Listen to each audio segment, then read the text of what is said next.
All right, all. Welcome to IDEAS workshop number 2, expanding access and inclusion, developing holistic strategies for recruiting and supporting students from historically marginalized groups. So this session will focus on providing support to students from historically marginalized groups before and during their study abroad program. And before we start today, I want to share with y'all that although we are leading this workshop, we are continuing to learn, make mistakes and move forward. For those of you who joined us last week, the amazing session with Noelle, Cindy, and Nicole, I realized that we were not using asset-based language in this session or potentially future sessions of this workshop. So myself and colleagues went through and updated all of the language in our slides and handouts to make sure we were using that asset-based language. But forgive me if I missed anything. We are all a work in progress. So with that, we invite you to acknowledge and reflect on the histories of dispossession and forced removal that have allowed for the growth and survival of the United States and our institutions of higher education. As people on occupied territories, we must acknowledge the land, the ancestors who have cared for this land since time immemorial, and all of our Native and Indigenous connections today. In light of these histories, we have a responsibility to take active efforts to partner with Native and Indigenous communities, community members and neighbors to seek justice as we continue our work together as a community of learners, leaders, and educators. So our schedule today, we'll start with an opening activity and then move into our interactive presentation. We'll have hopefully a 5-minute break, then move into some vignette and small breakout group discussion, and then a larger group discussion that'll be followed by a Q&A, and then a closing and assignment of your task for next week. So let's introduce ourselves. I'll just start for ease. My name is Courtney, and I'm the study abroad manager at UW Tacoma out here in Washington. I use she, her, hers pronouns, and I am a cisgender straight white female who was brought up in a middle-class household. You can see me here with a group of UW Tacoma students in Alicante, Spain in 2019. Flor, do you want to go next? Yes, hi, my name is Flor Macias Delgado. I'm from Los Angeles and I use she, her, hers pronouns. I am the Student Affairs and Diversity Specialist at Ies Abroad, Amsterdam. I'm originally from the US, but have been based in Amsterdam for 9 years. And I am a person of color, first generation student who grew up in, I would say working class background. Vivi? Oh, yeah, sorry. Hi, I'm Vivi Nguyen. I have my master's in counseling. Specifically, I focused in multicultural counseling and serving marginalized populations. I too am from Southern California. I'm the daughter of Vietnamese refugees, so that was very much a part of my upbringing, my identities, and the communities that I advocate for. And I work at the University of Puget Sound as the director for intercultural engagement, and I go by she, her, hers as my pronouns.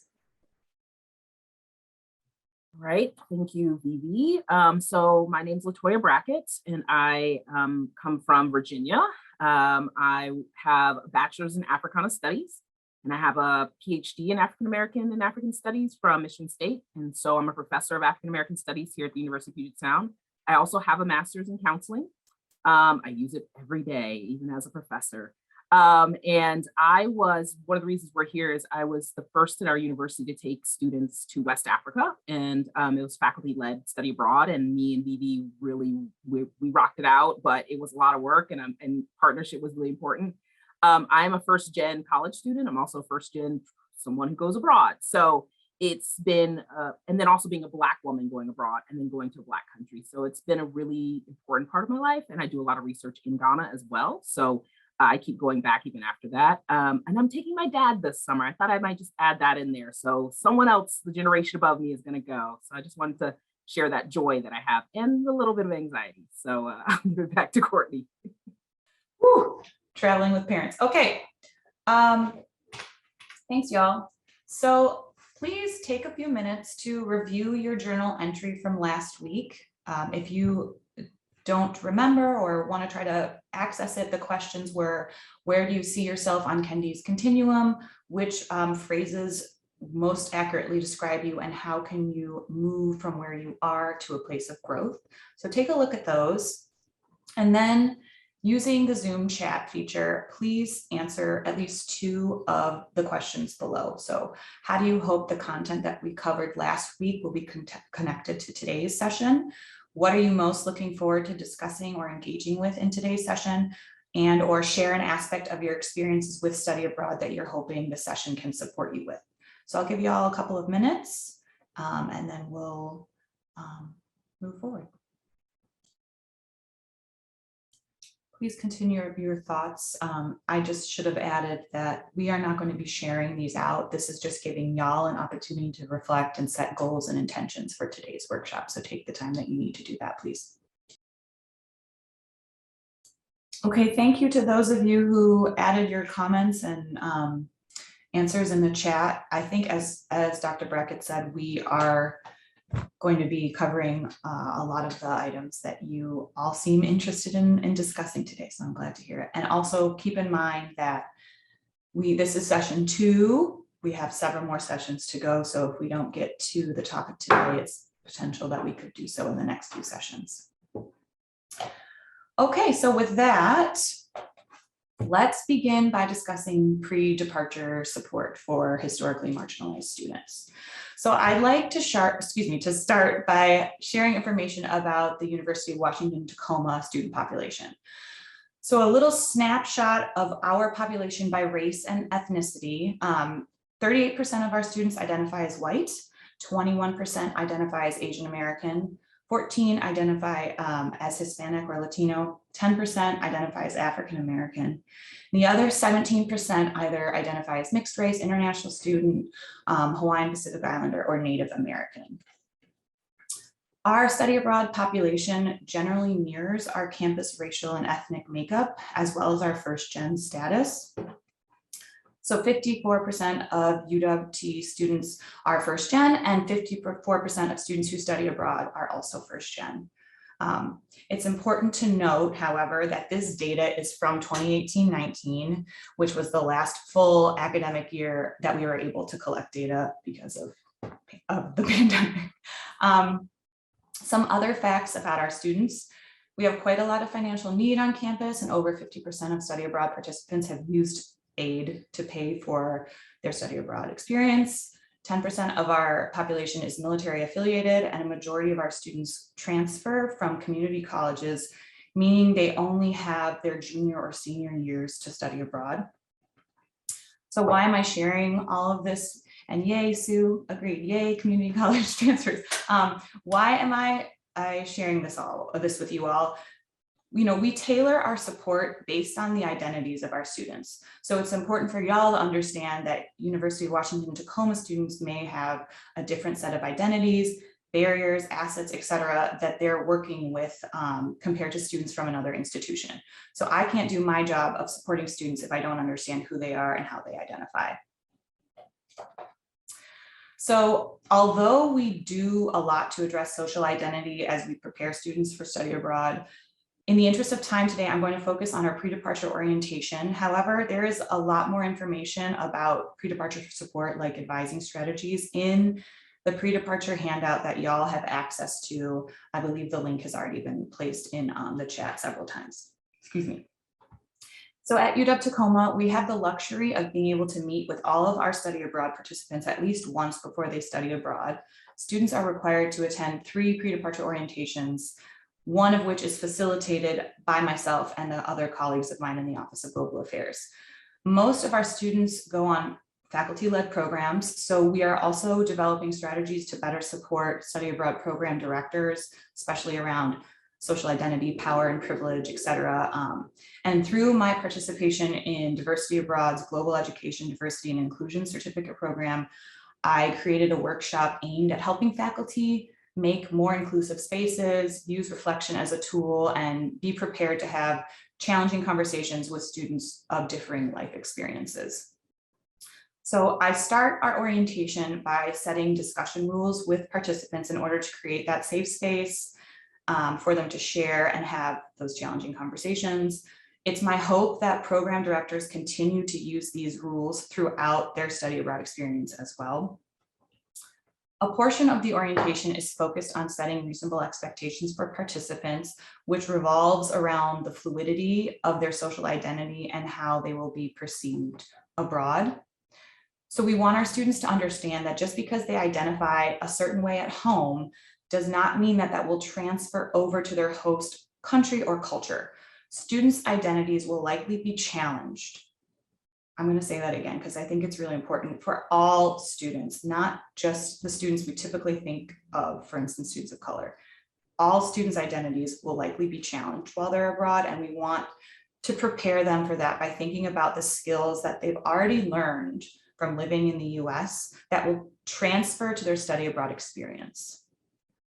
So we use YESO's community cultural wealth model to help students see themselves as already having the skills or the tools or the assets that they need to study abroad. And there's more about the community cultural wealth model in the handout that I refer to.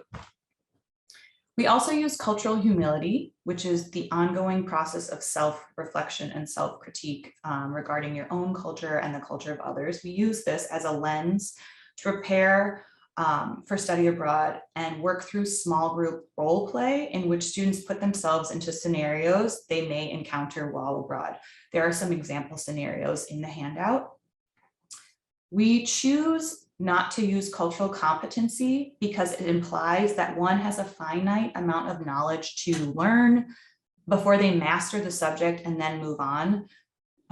That's basically the opposite of what we want students to do with study abroad, right? We want students to be prepared to continue to reflect and change well after their study abroad programs are over. And again, there's more about this in the handout.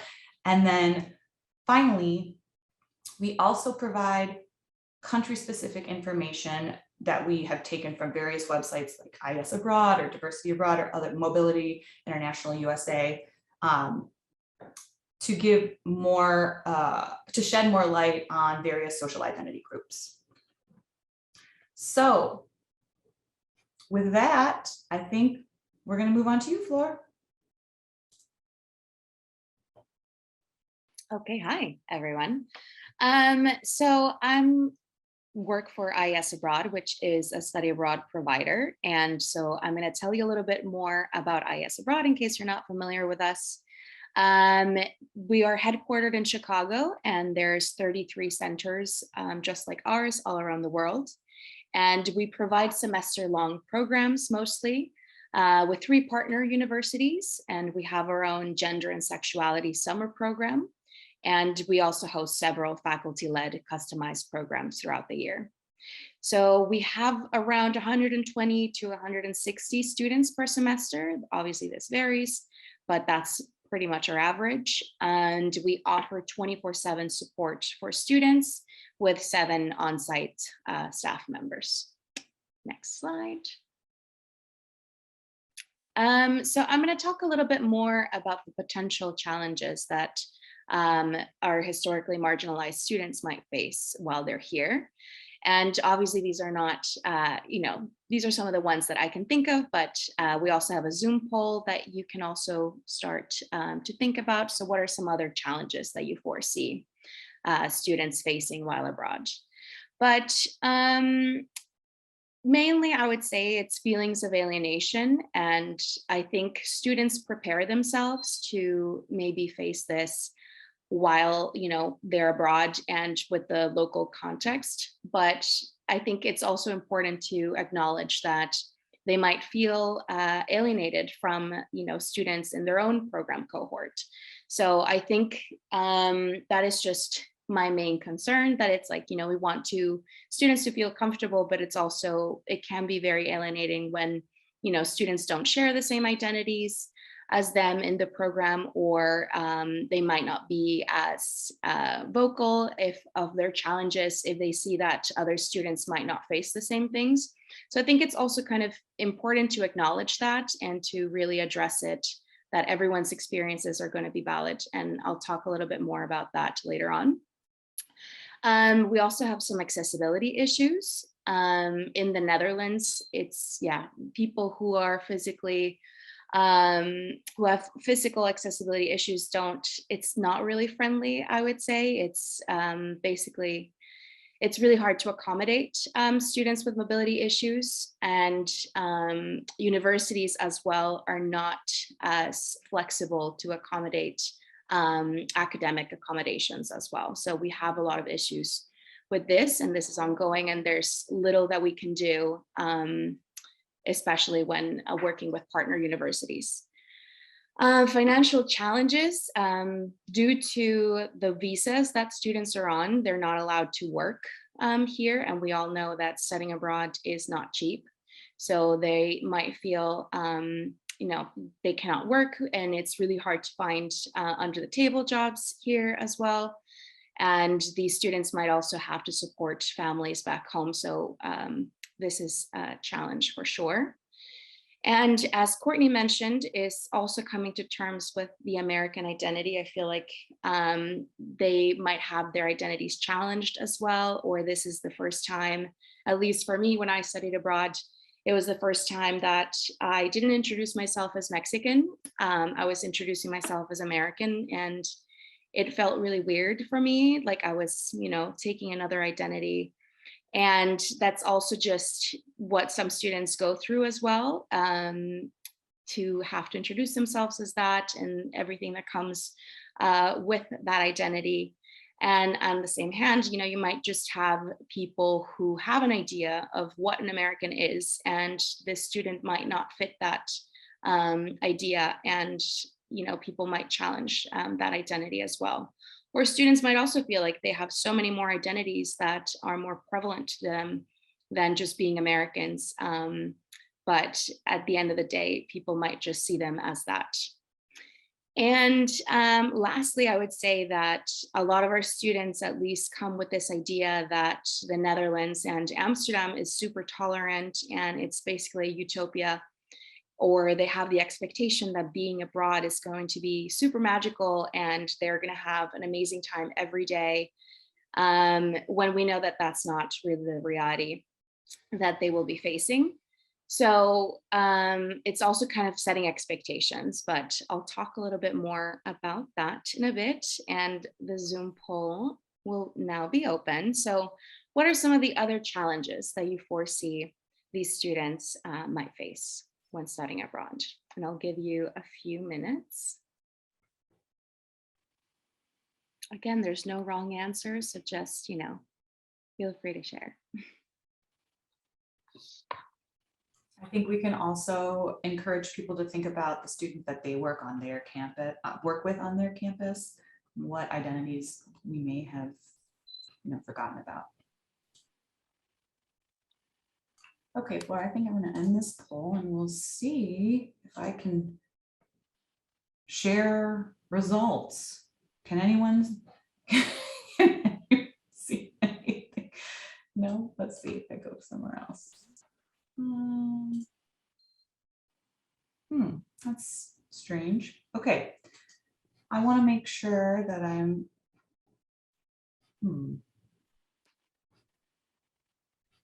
Sorry, Marissa. Well, I don't. I'm able to, if you let me share my screen, I can share the results. Please, I will. You should be able to, right, Cindy? Yeah, I will share my screen now. Can folks see? Thank you, Cindy. These are the answers, and I'll put them in the chat as well so that folks can. Thank you. Read. So I'm seeing family, stereotypes, cultural academic expectations. That's a really important one for some students, specifically like STEM students or IT students. Interesting. The one finding products for things like hair, skin. Yes, that is something that I think a lot of people with privilege don't think about. Thank y'all. Flora, anything you wanted to add? Yeah, I mean, all of these are such good answers, and thank you everyone for sharing. I go Yeah, back and sorry. share my screen. Oh, yeah. Okay. And I find it especially with family and a lot of students that we have here who might want to seek counseling or are struggling. A lot of them have this expectation that it's like, well, like, will my family find out if I go to counseling here, for example? So it's a big thing, or they might be like the first time that they're seeking support and they don't know how to go about that, which I also feel like I, wish I would have known more when I was studying abroad as well. Okay, next slide. So yes, you also got in the handout some additional resources. So if you want more details, you can find them there. But we want students to understand the local context while they're here. And obviously we want them to understand that their experiences are going to depend on the country's history and their own identities as well. So what we do is we provide students with resources before they leave. And that way they can, do their own research a little bit. This is in the forms of blogs from, students who've also been here before and who may share their same identities, whether they're trans or whether they're people of color or whatever identities they might share. And it's also nice for them to kind of read about these people's experiences rather than us telling them how it might be. And we also have some diversity resources on the Ies Abroad website that you can always access as well. During orientation, we also have both two sessions. One is a History 101 session, and I added some more details in the handout as well. But we want students to understand, where the country started. And we find that a lot of people who come to Amsterdam don't really know much about, the country's role in the trade of enslaved people or in colonization. So we want students to at least hear that from us and be aware of that and kind of, have them to understand that before they start their semester here. And we also have a diversity orientation session, which immediately follows the history one to kind of translate that into like, okay, that was the history, but what are the issues now? What are people talking about? What have been some recent scandals or what are politicians discussing? So everything to kind of make them understand how does that history impact their lives and the life of people who live here today. And we also have CORE, which is a series of workshops in which we facilitate discussions on their identity, on how they're experiencing Amsterdam throughout the semester. And I explained a little bit more about what we do in the handout as well. But if you have any questions, please feel free to ask. We also want them to understand that, yes, they're guests, but they're also more than just, having a trip here. I feel like a lot of them think of their stay here as just very temporary, and that might put them off from becoming more involved in society here. So we really want to encourage them to get involved in the local community, whether that is through volunteering or join a local student organization or just kind of continue being involved with causes that they support at home, to have them kind of, know more and also get to know more people that might also offer some more insight into life here.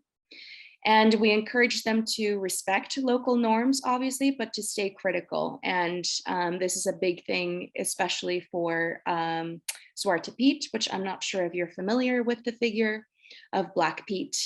I put some more information on the handout as well, but you can also do your own research. But this is basically a blackface character that is like a Santa's helper that comes during Christmas time.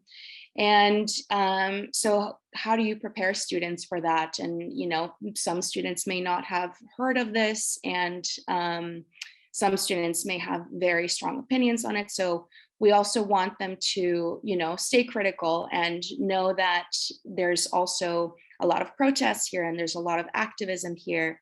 And it's not that everyone is, just happy and accepting this. So we want them to become involved as much as possible. And also we want to highlight local diversity.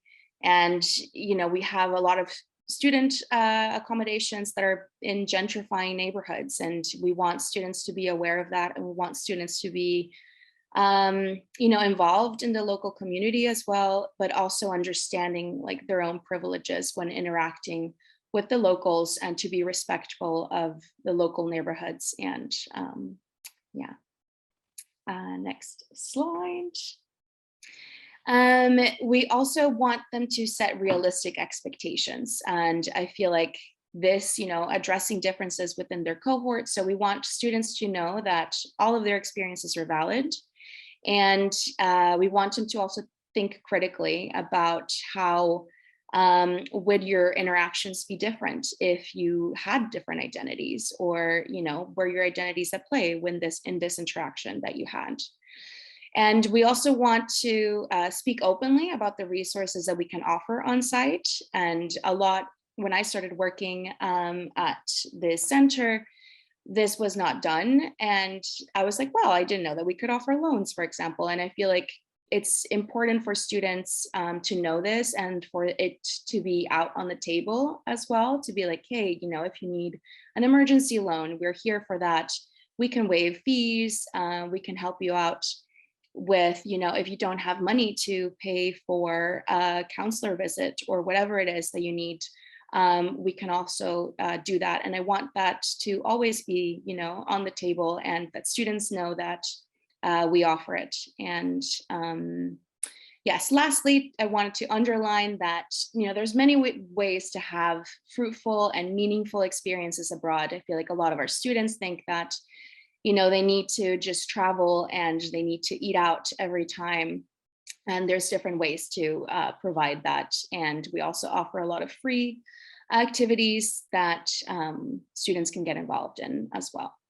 Next slide. And yeah, so in order to have, students be able to come up to us and feel like they can trust us, and that we're here for them, we have to kind of build this trust. And they're only here for a semester, so it's like, you have to kind of do that quickly and just kind of, have a strong relationship with everyone. And the way we do this is, we try and identify and reach out to students to address any issues that they may need help with pre-arrival.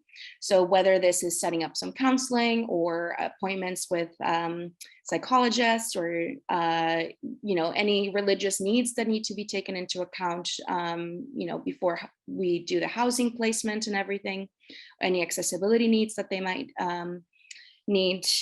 And we also want to celebrate and normalize diversity throughout our program. And it's not just something that we talk about during orientation and then we never address again. So we want to highlight local diversity when we do any trips or any tours, like food tours. We always make sure that we also try some of the, ethnic cuisines that are here, and just highlight different parts of the neighborhoods that they might not go to as much. And we also want diversity or any issues just to be out there on the table when we do any individual or group check-ins as well. And lastly, I think it's super important, obviously, to hire and retain staff from traditionally underrepresented groups, and just that we periodically train all faculty and staff. And I feel like this is a big thing for us as well, because we have a lot of students, and the conversations that go in the US are just not at the same level that they are abroad. So it is important that, we take the time to really train our especially older faculty members who might not be as knowledgeable, or that might have a harder time kind of adjusting their language, or including things in their syllabi that might be good or better than what they have as well. And my last slide.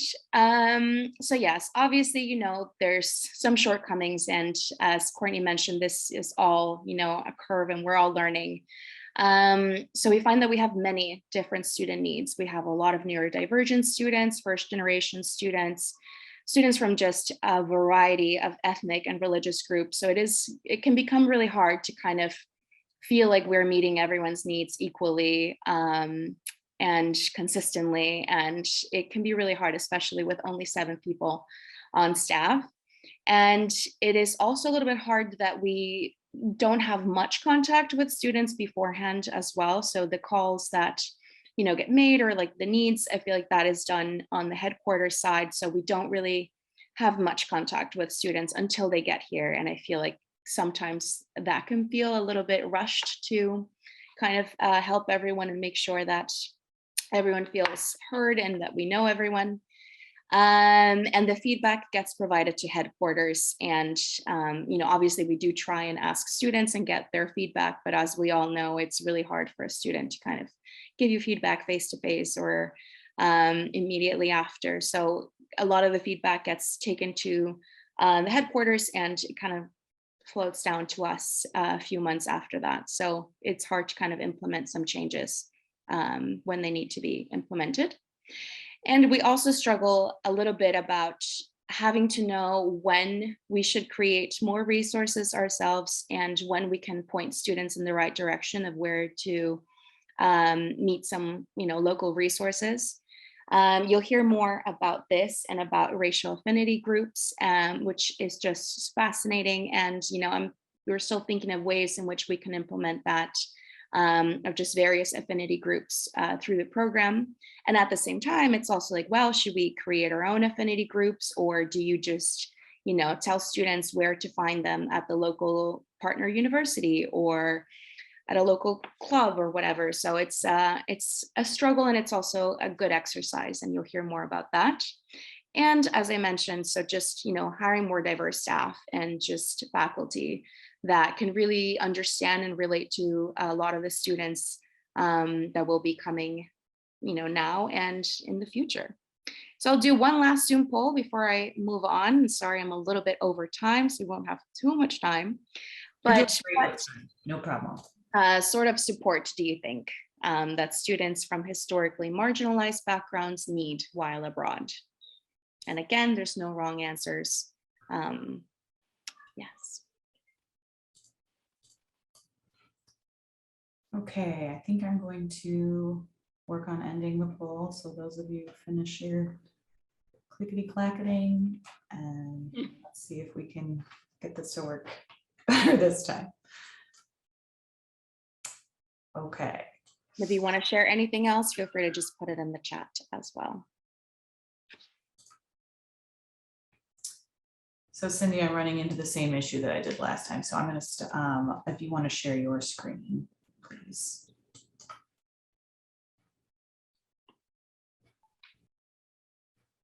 Looks like we got a lot of answers and they don't all fit on one page. So I'm gonna copy and paste them and put them in the chat. And then we'll also make sure that we collect these answers in a more accessible format, and we'll add them to the folder that has all the materials for today's workshop in it.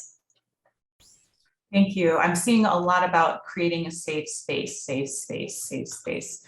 And I think that ties in really well to Dr. Brackett and Vivi's next part of this presentation. So thank you all for sharing.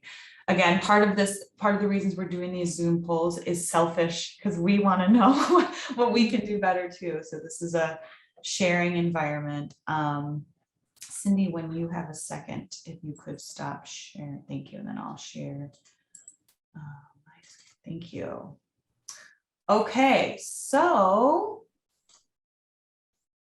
it's to you now, Latoya and Vivi. All right. There we go. Okay, so thanks, Flor. Always, we realize it's such a great segue. We've got really great content for everybody today. And so me and Vivi will get it going with ours. And so I kind of just want to start off with, I'm going to go ahead and read our slides title, make sure we're on the same page here. So it's Race in Another Place, Racial Affinity Groups Abroad. And then yes, next slide would be great. So Vivi and I went to Ghana with some students right before COVID hit, and we went over a winter break for about 18 days, and it was Ghana, West Africa, and it was during the Year of Return, which was recognizing 400 years since the first enslaved people came to the United States. So it was a really important moment.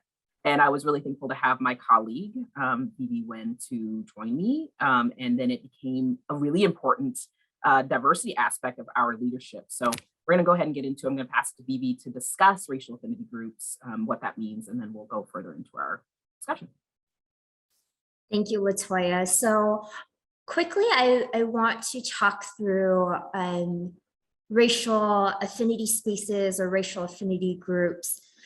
There is very little, if any, research on this regarding how that looks like abroad. And that is one of the reasons why Latoya and I are doing presentations such as this one, so we could have you thinking about the ways in which they can be beneficial, particularly for racial, the word minorities was used in the chat, but I tend to use racially marginalized folks.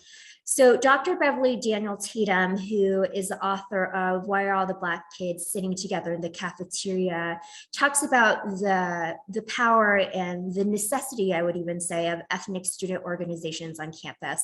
So for those of you who work in higher education, those would be things like the Black Student Union, the Latina Student Union, different racial, ethnic, cultural groups. Ethnic student organizations play a vital role in not just helping retain students of color, but they also contribute to the broader campus racial climate by promoting interracial interaction, giving students of color space to recharge their batteries and navigate a diverse and at times racially charged environment. Such places might be more accurately described as refueling versus safe spaces. So she's critiquing safe space, and I do as well, because the world is not safe for marginalized folks. So we really need to reconceptualize what safety means. Where students feel depleted from the ongoing efforts to navigate unfamiliar or hostile social environments, they can relax and recharge their energy with other students who share and therefore understand their experiences.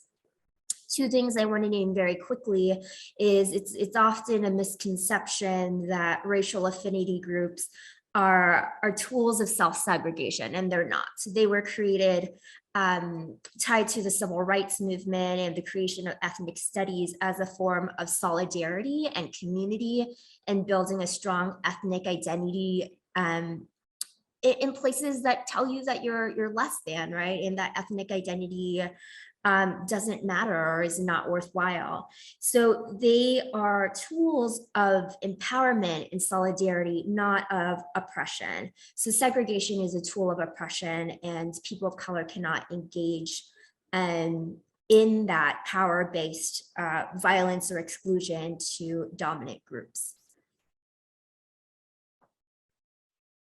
Okay, so let me give you a little bit more background on the group that we took. I think we did take a really large group of students. And so we had half of them were students of color, and then the other half were white students, and they're all from here. So the difference between what Flora is talking about, where it's more stationary and she's working there permanently and people come in and out, we were taking a group of students that I taught, right, on here on our campus over to Ghana. And so that means that for a semester, we got to engage with them. And that also means that I was leading them. I knew who they were. I've taught them before. And then also they know who Vivi is, right? And then so asking Vivi as a staff person, which also matters. So the positionality of who we are, not only just in our identity as racial or gender identity, but also our positionality on campus matters as well. And I really thought that having a staff person come with us was really important. And it was. And so Vivi was able to come as being an Asian American woman. She's going to talk about that in the next slide and why that actually really came in very handy on the ground. And then we also had two white female faculty members. One was emeritus who had already gone to East Africa quite a bit, but never gone to West Africa. And we were so happy to have them say, hey, we'll pay our way and we'll help out where we can. With them, we were able to have two other affinity groups for our white students. So we had multiple affinity groups, and there was 4 of them. Started off as 3. Vivi will talk about that in a second. So it was really important to have, we didn't realize how important it was going to be to have someone who was also non-Black POC, person of color, on this trip, because we didn't have only Black students as our POC students, right? We also had students that were not Black that were POC on the trip. So this is going to be, I'm going to pass over to Vivi to kind of discuss that, and then we'll keep going from there.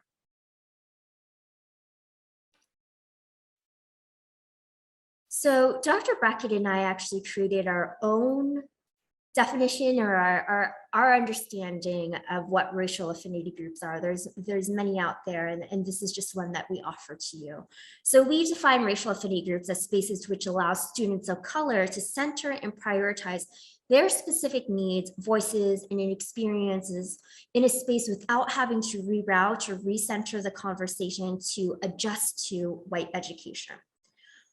So initially, we had two different types of groups. We had a group for students of color and we had a group for white students.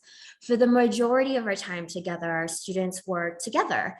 And we had about 1 or 2 hours a day where they had these conversations separately in their racial affinity spaces.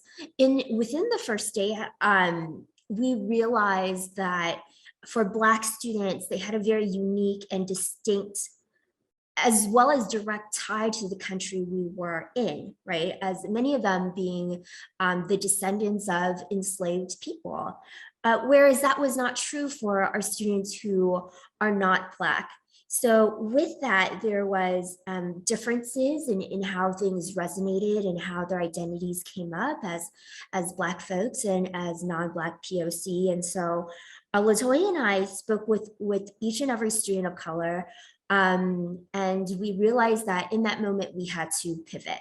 So thankfully, I am a non-Black person of color, and there were 2 Latina students also on the trip. So we created kind of our own space of 3 where we were able to discuss what it meant to be benefactors, right, of slavery and not contributors to it necessarily. And in our own families, either choice or not choice of living in the United States and the opportunities and honestly for many the pride that comes with that as very distinct and different. So we were able to have these conversations in our non-Black affinity group space that couldn't be had, right, in a broader space that should have centered Black identity, which ultimately this detangling of the 2 groups did.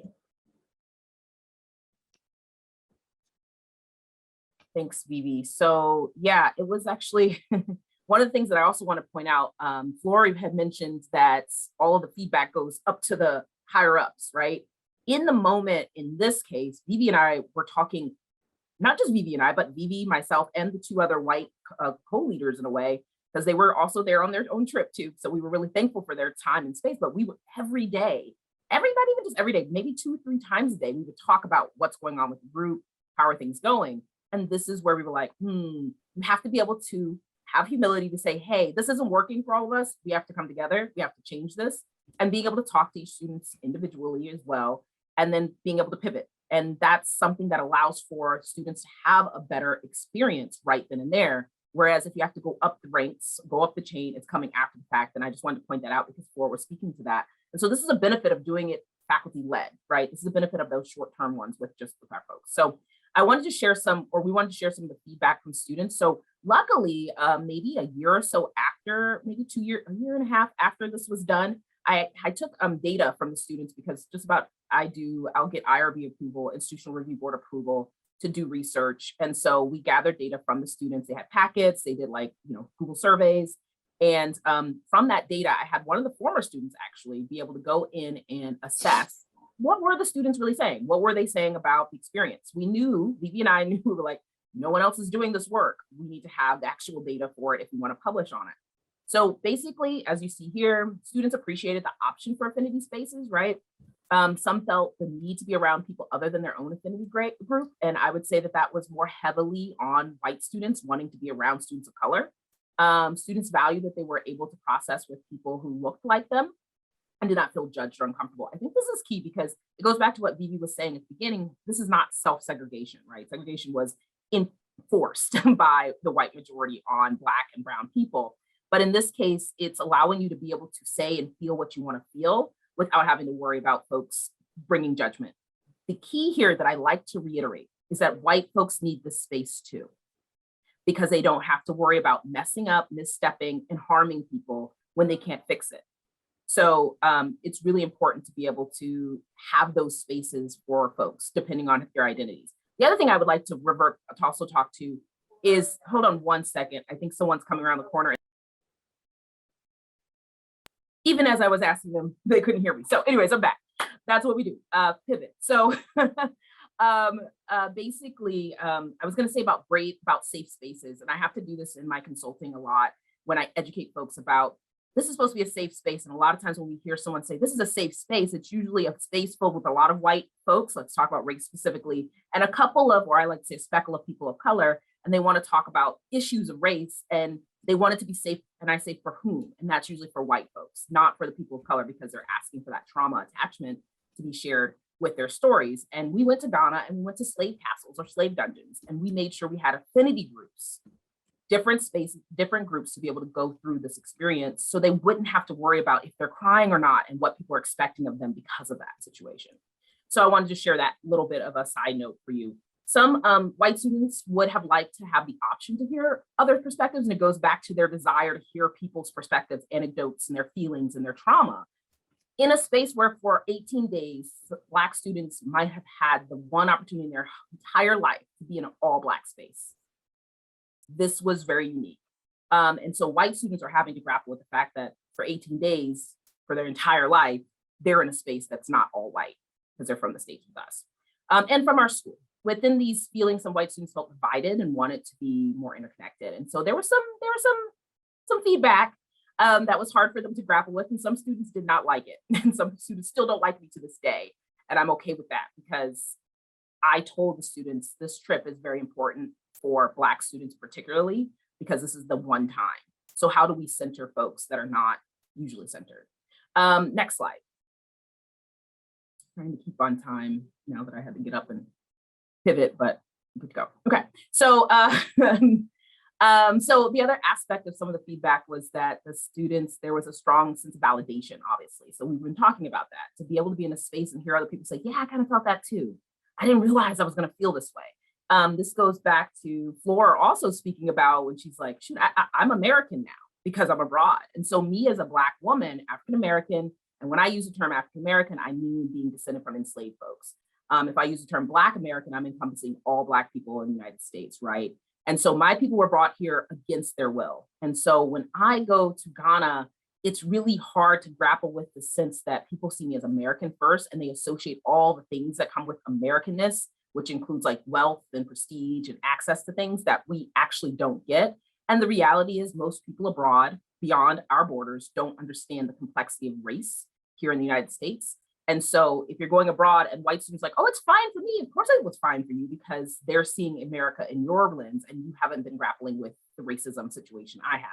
And despite my students being mostly African-American studies majors and minors, dang, I was really disappointed to realize that they could write a good paper, but they couldn't be in the space and take the fact that they needed to take a step back and take the fact that you're actually creating more harm by insisting that students of color need to be around you, need to be your friend, need to do all these things in this one moment of their life that should be centering them. And that was hard for me as a professor, because it made me think that I failed. And so from this work, we're constantly thinking about, okay, what do I need to do next time? But this is why me and Vivi are doing these presentations, multiple ones. And we're also having one at INCORE the end of this month, in which we're bringing two of the students that went on this trip, one Black female student and one white female student. And the white female student has really grown because of this. And I can't wait to actually hear what she's going to say in that space. Dr. Brackett, may I just interrupt? Can you say again where you're speaking so that the group? Oh, INCORE. INCORE. Yeah, we can put that in the chat for sure. Please, sorry about that. Thank you. No, selfish. I want to know more. Okay, no problem, no problem. And thank you, no problem. I just want to keep going, but we'll definitely give you that information.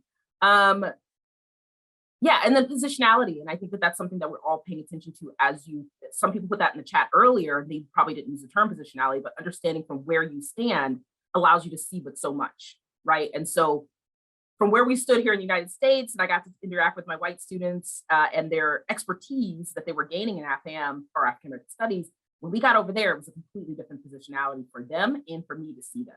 So it was actually really, really taxing for me as a professor. And that's why I was really happy to have also a staff person that is not going to be seen as judging them or grading them in the same way that I would. And that's another reason why Vivi on the trip was really important.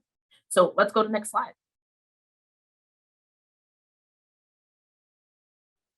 There are great questions popping up in the chat, and I'm going to just leave those for the end, but we'll go back in there and read them. So thank you. Just go ahead and keep typing your questions there.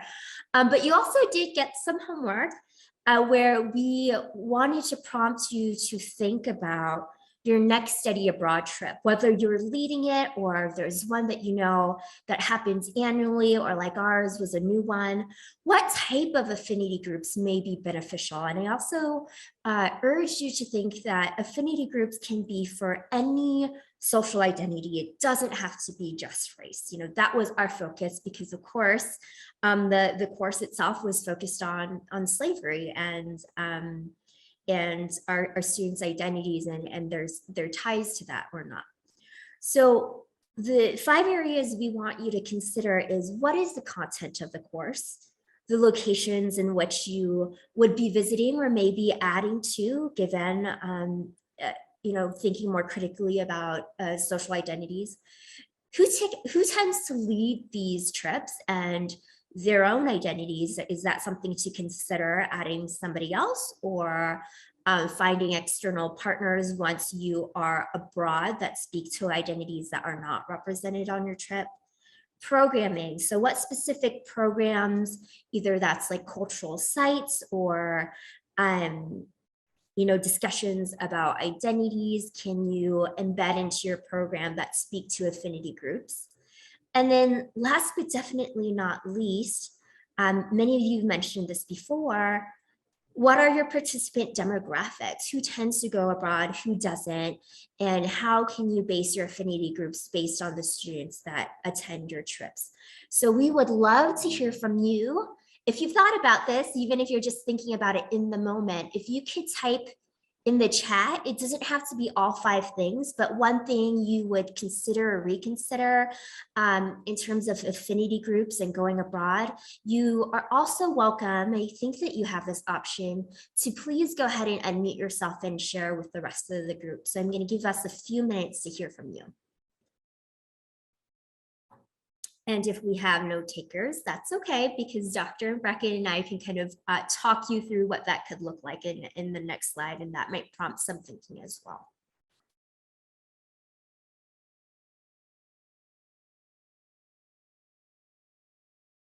It looks like Sue raised her hand. Go ahead, Sue. Can you hear me? Oh, there we go. Yes. Thank you. Fine. Yeah, so I'm a study abroad coordinator, so I don't necessarily lead study abroad programs, but we every summer take students for a month-long Spanish language immersion program in Costa Rica. And we tend to have about half heritage speakers of Spanish and half non-heritage speakers. So I think, and our 3 faculty leads from community colleges are all middle-aged white women who are not native Spanish speakers.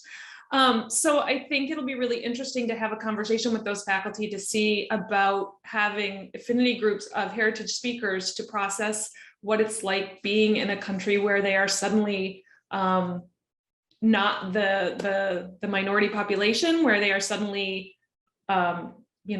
maybe feeling they're at home, and see how they process that. And then have them have a conversation with our non-heritage speaker Spanish students as well. I think that would be a really interesting thing to look into.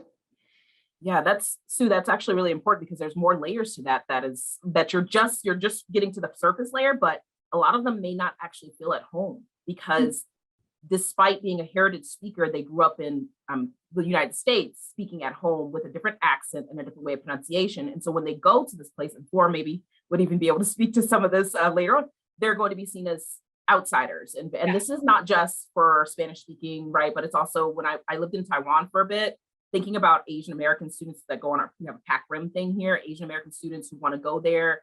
It's a whole nother ball game when they're going to a country of where their folks are originally from, but they don't fit in there either. You don't fit in the United States, you don't fit in at home. So where do you fit in? And so this is really important about the heritage, having a heritage speaker. And I would push for you all to try to find a way to make sure it's someone that can go, not just someone local there. It has to be someone from where they're from, to ensure that they can have that conversation and work through, because if they're older, they've had more time to, and that gets more expertise and engagement in a way that allows them to be like, it's okay. It's okay that this is your feeling. This is where we're at. And I love that. I think it's going to be a great conversation. Yeah.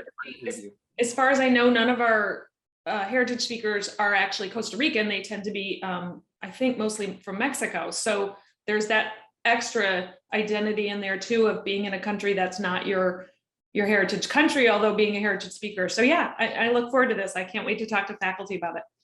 Excellent, Sue. So we're kind of low on time. So we're going to go ahead and thank you, Sue. I'm so glad that we actually had someone bring their voice in. And so we'll go to the next slide and kind of work through some of the ideas that we wanted to make sure, because I think Sue definitely even starts getting us into that conversation. So Vivi and I just randomly went into our book here, our course book here at the University of Puget Sound, and went under the German studies content, and we found Culture in the Third Reich. And we were like, okay, let's take this as a class that we would then create a study abroad to go to Germany, obviously. And I do believe our German students, our students who study German, have to go abroad for at least a semester as part of their degree.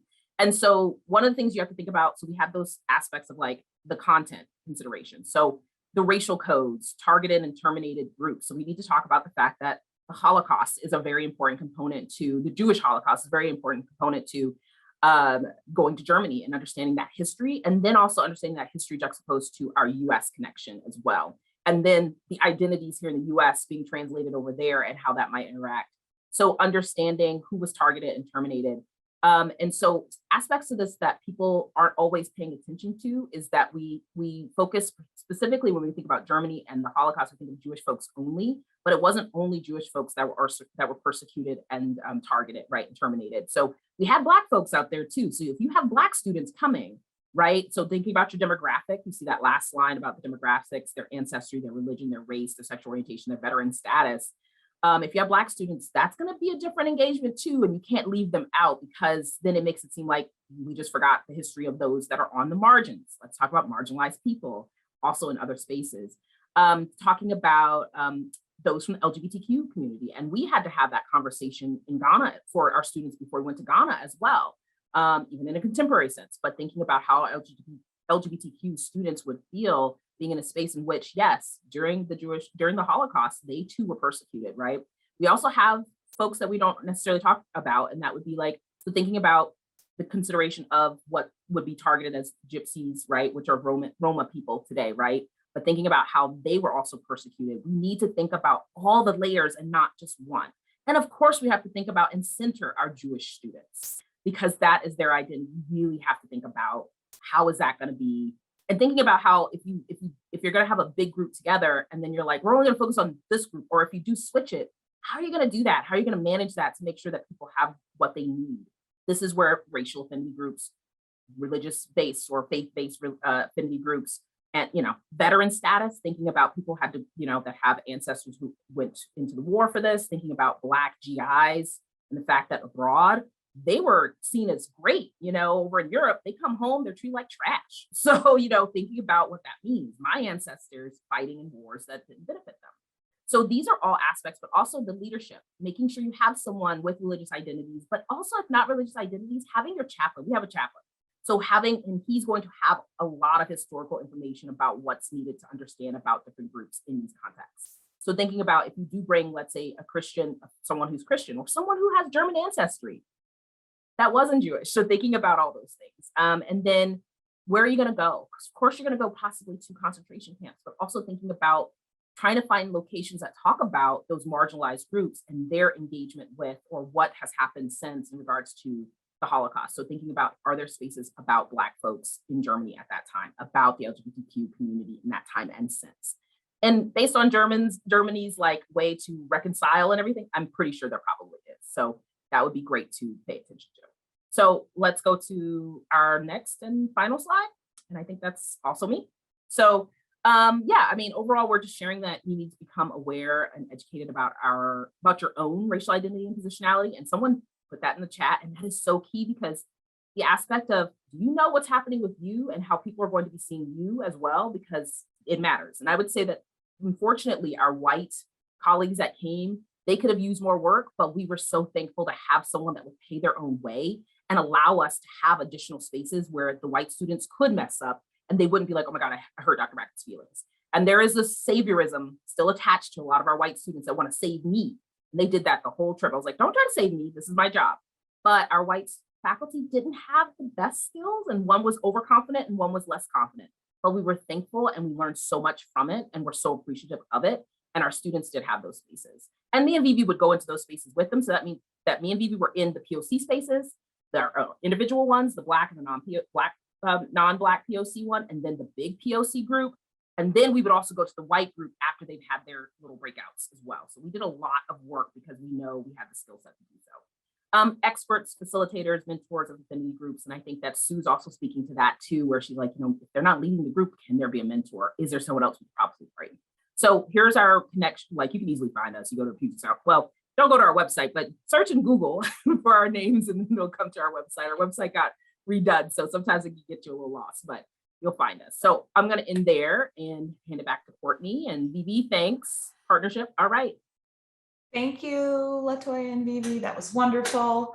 So much content, so much to dig into. What I would ask y'all to do is come back, not in 5 minutes in, like, let's come back. It says it's 9:39 on my clock right now. I'm going to give y'all 2 minutes to go get a drink of water or use the facilities, whatever you need. And I'll ask y'all to be back in 2 minutes, please, at about 9:42. Thank you. I'm going to plop this link here into the chat. All right, I think we're good to go. So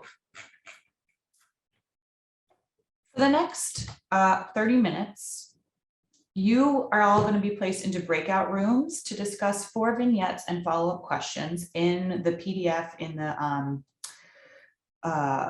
Google folder that I put in the chat. The PDF is called Vignettes Handouts. Myself and the other facilitators will be popping in and out of the breakout rooms to listen, answer questions, and guide conversations. Please do your best to be honest, reflect on your own power, privilege, positionality, etc., while working through these vignettes. Try to be brave in this brave space. We will bring you back for a Zoom poll after the 30 minutes, and then we'll move on to the Q&A portion of our workshop. So Cindy, if you can start plopping people into their breakout rooms, and we'll see y'all in about 25-30 minutes. Sure. Just one clarifying question. I see that there's 4 vignettes in the PDF handout. Is the expectation that groups try to discuss all 4 if possible, or should they choose? That is the expectation, to get through all of them. The Zoom poll at the end will be referencing the final vignette, but we feel that you all should have enough time to get through all 4 of them.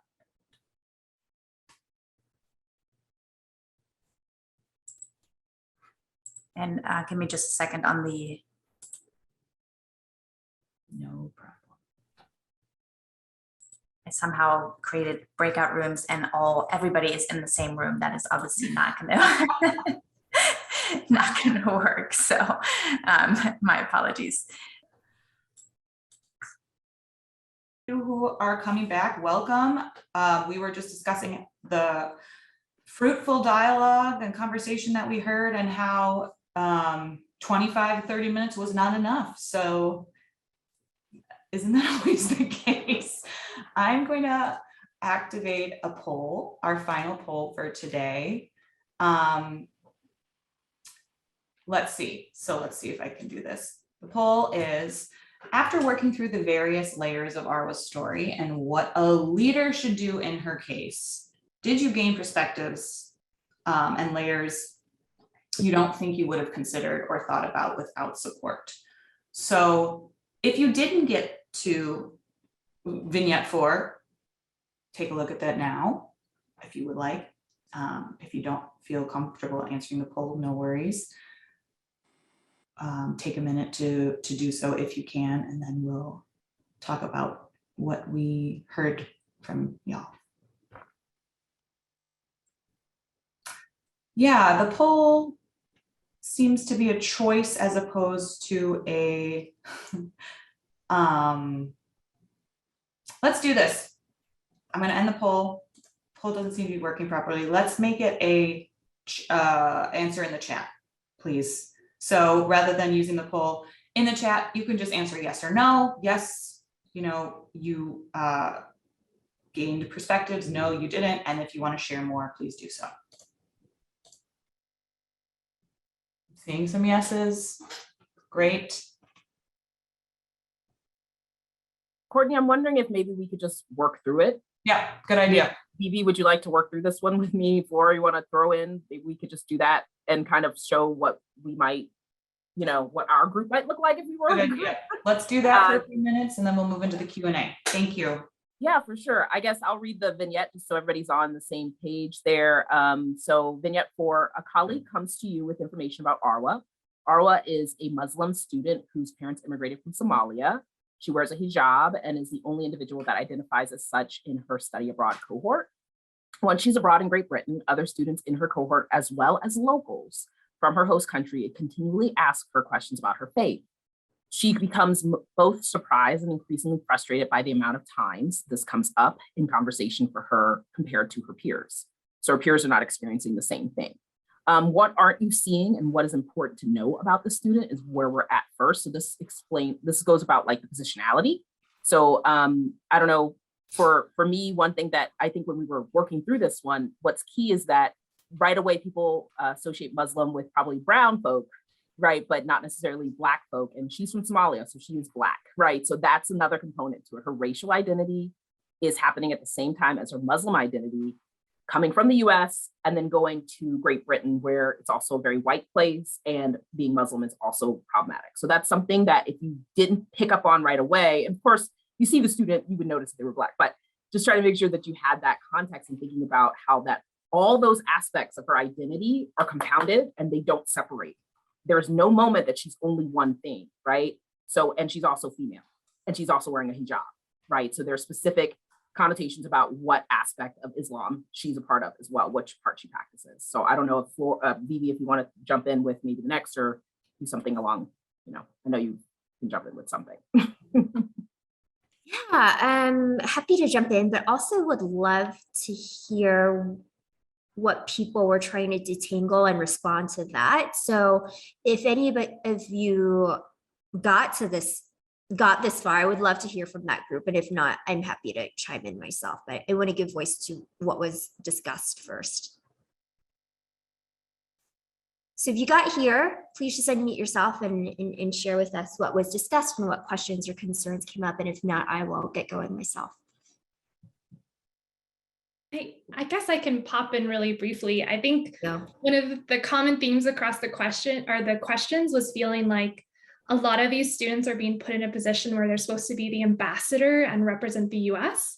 So I think part of my response is if I were talking with the student is just acknowledging like, one, trying to empathize how I can, but also just, it is really tough to be this person that represents all of the US, and it's kind of an unfair position to be in. So, you know, like we can support them with resources if they want to have that conversation, but they don't have to. So for this case with Arwa, my thought is, you know, maybe this is a case of, in this country, there's different understandings about what's appropriate or not to ask. But even if it could be a case where even in that place, it's not appropriate to ask about religion, but they're putting her on blast because it's more obvious with her hijab or her identities that she's different or they're curious. So it could still be culturally inappropriate for people to ask, but for some reason they're targeting her in this way. So I guess my reaction is just to say like, you know, she's not responsible for answering and she maybe to try to help her set up boundaries, but just acknowledging it is really hard to do that. And it's really frustrating. It's like those microaggressions that build and build on top of each other. So kind of feeling, you know, empathizing about how this is a really difficult thing for her to have to handle, but just letting her know it's not for her to answer or have to be put on blast as much as she is. I don't know, I'm kind of talking in circles now, but just acknowledging how hard the situation is for her to be put in. Thank you. Is it Caroline or Carolyn? I want to make sure I pronounce that correctly. It's Caroline. Yeah, Okay. I think I share with my group my example of I've lived a lot in Japan, and something that really shocked me was coworkers would ask me about my dating life, and I found it really inappropriate and like was not comfortable, but it was something in that context that people would ask you, but I just had to set up my own boundaries of, you know, kind of laughing around it or making a joke or just kind of like, you know, trying to keep the peace. And I empathize that I know this is much more personal to have like your religion being put in the spotlight, but hopefully there could be a way to take her out of that spot or just try to cope with it, knowing this is an unfortunate reality. So what are some like coping mechanisms or how to help you through that? Vivi, you just muted. I was trying to click out of something else that popped up. And so this is easier for me to respond. And thank you so much for getting us started. Caroline, is what you bring up and what may not be considered is what's appropriate in one context may be different than what's appropriate in the United States. And that doesn't negate the fact that it's still uncomfortable and it's still offensive, right? However, the intent in this case does matter, right? Because we are the guest. So I think having that conversation, but also first and foremost, affirming, like, we all know what it's like to feel like we don't belong and to make that be visible, right? So we don't have to be an expert in Arwa's identity to understand what comes up for her and affirming that. And if there is anything that you can do, right? I think it's really important that Arwa is the one that starts like, these are my boundaries. I actually don't want to respond. That should come from her, not from the mentor. Maybe she does want to respond and just wants to find a better way of doing it and preparing those remarks. So asking for her, like, this situation is going to come up again, right? It may be considered culturally appropriate in this context. What's coming up for you? How would you like to respond? And how can I help you kind of talk things through? So not removing Arwa's agency by saying what she can or doesn't have to do, but really having that be a conversation that she's leading us to, right? So it could be that she says, I'm not uncomfortable with that, or I'm not comfortable with that question, or it could be like, I'm this, and that looks really different here than it does at home. But her leading us to that place, and I think Dr. Brackett do share, of course, because we both did a lot of this work, affirming just what comes up for them, and that is incredibly valid and it's different and it's in a context that you've never had to experience before, and you're the person that they're trusting to navigate that with. And I know we're trying to get to Q&A, but I really want to respond with, and be careful to parallel your experiences with theirs, because it's not going to be the same, and it can feel dismissive. Because if this person who is Black, Muslim, also immigrant, right, and is not seen as American no matter where they are, because they're Muslim, because they're wearing hijab, they're not being seen as the person speaking for America. Because at the beginning, it's like, are you American? You can't be American because you don't look American, because American is white. So we have to be careful. We have to recognize that. And also anti-Blackness is global. So also depending on questions that I could also ask is, or would like to know is, how dark is she? Because that also is going to matter about how she's engaged with. And then one thing I would say, once she says like, I just don't want to have to answer it anymore. And then we work through that. And I say, I might give a suggestion, because I would feel comfortable doing this, but as the leader, because one of the groups of people that's asking her this question are her peers. And for me, I'd say, would it be appropriate? Would you be okay with me having, or us finding a way to have a conversation about faith in place, things like that? And actually, Vivi and I, we were taking people to church the very next day. And in Ghana, that's a big deal. You go to church. And so we wanted students to have the experience of church, but we knew some of our students may be agnostic, atheist, whatever. And so we had an impromptu session the night before for people to get out their feelings, to tell us what they needed, to know, okay, so if there's dancing, if there's singing, if there's anything you don't want to do, you do not have to do it. And we are here to support you. Because then in that space, we knew how to support them and where to go with them. And they also knew that we got it. Because sometimes that's it. Also, the student might be like, hey, well, I just need you to know when I need to switch or when I need something else. Or do you have a peer that's really close to you that kind of gets it? Maybe they could be someone that could be a buffer for you. And that's where co-conspirators come in. Everybody wants to call themselves an ally, but to be a co-conspirator means that after having gotten the permission to, you will support your colleague, friend, whatever, in spaces where you know they're just exhausted. So I just wanted to add that. Yeah, and so I want to throw it back at Courtney to do the Q&A. I think this is really important, and we could go through these all day long, honestly. And I think these could be really great spaces for people to engage with after the fact. If you want to do a quick little whatever and say, let's talk about this one, it could be really great. Go ahead, Courtney, thank you. And Vivi, thanks for that. And Caroline, thank you so much. Yeah, this is y'all's space. I have some questions that I'm happy to use as facilitation tools, but I want to open this up to the group. If you have questions about pre-departure, about Flora's presentation, about supporting students while in country, about racial affinity groups, anything, please use the next 5 minutes to ask. Either unmute yourself or pop those questions in the chat.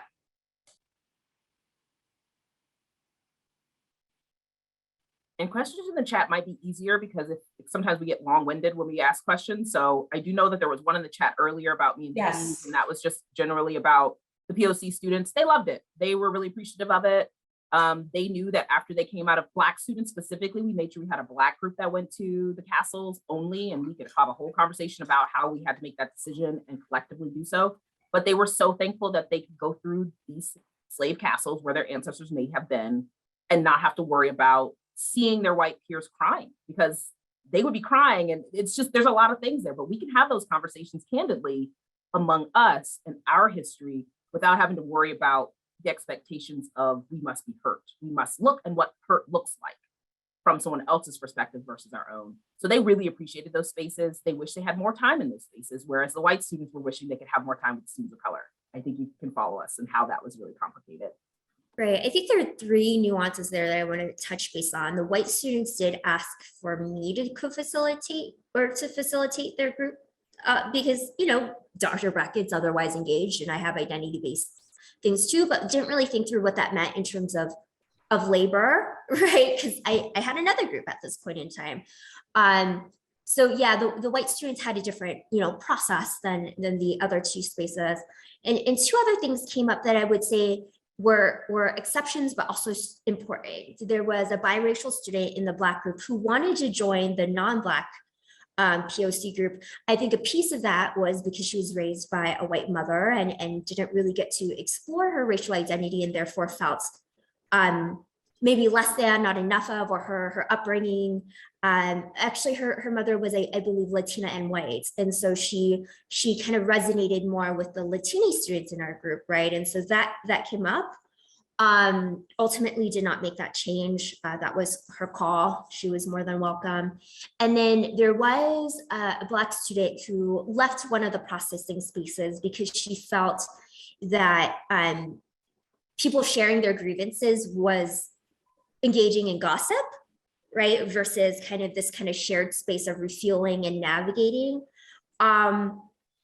But frankly, was one of the students who ended up doing a lot of the survey work, who's going to be co-presenting with us at NCORE, who I think just needed time to process what that space meant and really saw that, could have seen that moment, not to judge, but to layer that perception, could have seen that moment of still supporting her peers, even if she didn't want to contribute to what she felt was gossip, right? Still supporting them through why things were bothering her. So those were just some nuances that came up as well, but overall, very, very positive and very reflective. Yeah, and I would also say that we knew enough about the engagement with the group. Not everybody was best friends. So that also added to the fact that it felt like gossip if that wasn't your best friend originally, right? So those are things that we had to pay attention to and we worked through, and we made sure that if someone left, we went and found them. So we never really got to sleep. I wanted to speak to the second part of your question there. I think it was Cindy. So you said, could they explain that themselves to the white students? So I don't know exactly if you're trying to say, are they able to? Yeah, they could definitely, they know how to say that, but should they? No. And I say no because we're asking them to do free labor. We need to be very, very careful. Identity is not expertise. I want to say that again. This is also what I will be presenting on at NCORE. Identity is not expertise. We need to stop thinking because someone is Black or brown, or that all of a sudden, or if they speak a language or whatever, that they all of a sudden know enough information to break down what's happening to people or to themselves, right? And we, as people who don't know about that culture, we cannot force someone else to be responsible, the responsibility to figure it out for us. And that's what happens a lot on these trips for students of color. I see one from Dr. Marissa talking about like, nope, that wasn't the one. It was somebody from a university that's predominantly white. Like one of the things that's hardest is that if you're only taking white, it's only white faculty, you have a big issue already. But it's not just representation, at least allows for students to feel okay to open up about their experience. But here's the other thing. Sometimes some of our people of color faculty are doing everything to reject having to talk about their identity because of how it's been forced on them, that they all of a sudden know everything about their identity but then just because they're in STEM, they didn't do the ethnic studies focus. Like me and Vivi are trained in these things. And we are also having our identities, but we do the work to be on top of it. So be careful of putting this on students very, directly, because you're asking them to work while they're abroad. I think one of my biggest issues about higher ed is that they are asking the marginalized students who are more likely to have debt to teach people. You can hear my voice being very passionate here because I fight this all the time. And then it falls on myself and my colleagues like Vivi to try to clean up a lot of these messes and the harm. So we try with affinity groups to create less harm. So the white students wanting to have the students color around all the time, they don't realize the harm. And yet our students did realize the harm, but they still had the desire to be with them because they needed it in a different way. And they don't realize how much they need, right? The care and support and acceptance of POC to feel okay about their positionality as white people in those spaces. It's complicated. I know that Courtney, you had to try to answer something as well. So go ahead. Thank you. Susie asked what we recommend for very white private university, the small number of racially marginalized students. The social identity wheel, yes, this is important work for everyone. How are white students going to be able to understand what's going on for other individuals and assess their privilege if they're not thinking about this work and sort of starting at least with the social identity wheel? Susie, I have lots of other ideas. You can email me, but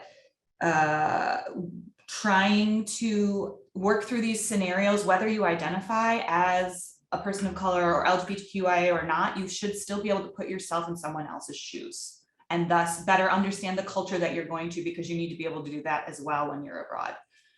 But starting with the social identity wheel is a great place to start. Y'all, it is 10:30. It's 10:31. I'm sorry. I want to be cognizant of the time. For those of us that have more questions, feel free to email us. I want to make sure y'all see the closing and post-session activities slide. So there is a next steps sort of homework, that a handout that's in the Google file, where we're just going to ask you to think about the programs that your university uses and collect some data around there. I also encourage you all to please answer the survey questions about this specific workshop today. The link to that will be placed. Thank you, Cindy. Give us some feedback about today. And again, so much to talk about. So please email us. Thank you all. Thank you to our facilitators, Vivi, Flor, and Latoya. Wow, I took so many notes. So I've got so many ideas. Thanks, y'all. We hope to see you back next week. Thank you, everyone.